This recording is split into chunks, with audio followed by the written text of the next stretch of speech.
Oh, sorry, I didn't see you there. Well, as long as you're here, how about I tell you a story?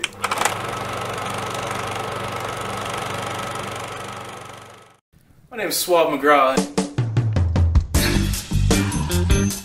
This is a little anecdote from my past that I hope you'll enjoy.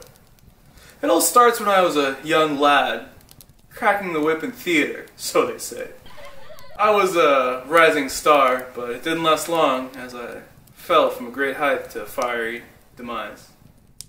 See, it starts with a beautiful rendition of Storybook Tales 5, a great tale that our drama teacher had us perform for our friends, families, loved ones, classmates, you know, people who matter. Well, I was cast as the big bad wolf, because, you know, typecasting, obviously. And I was set to come in and deliver this great monologue about how the main character of the book was out of control and ruining everyone's life. If only I had known that day that I would have been the one ruining lives, I surely would have handled it a little bit differently. Well, here's how it goes. You see, I had been frantically trying my best, but unfortunately I hadn't really gotten, you know, to the point where I was comfortable with the performance I would give. And what that meant is I came on stage and I delivered my lines, and at some point I choked. Now, unfortunately, the point at which I had choked had a great significance. You see, what I was supposed to say was, why, that's not the only thing, just look at Peter Cottontail's ears. But instead what I said was, yes, he must be stopped. Well, you see, that doesn't seem like much unless I give you the details. And the details are this. You see, the Peter Cottontail line wasn't just a line adding weight to my statements. It was what us thespians like to call a cue.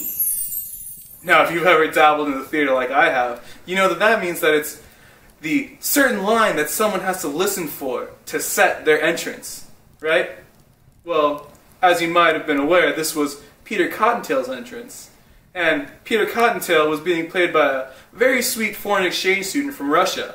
Now, she was a lovely gal, and she tried her best, but English was far from her second language.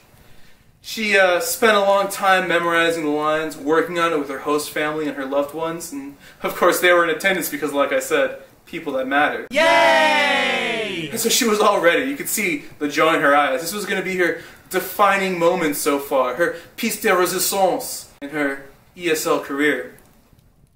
So I'm up there on stage just, you know, absolutely delivering the pinnacle performance of that year's drama crew, and I miss my line, and I say my other line, right? I mix them up, and I exit, and I walk over, and she comes up to me, and she didn't even have to say anything, which was ideal because she couldn't say much.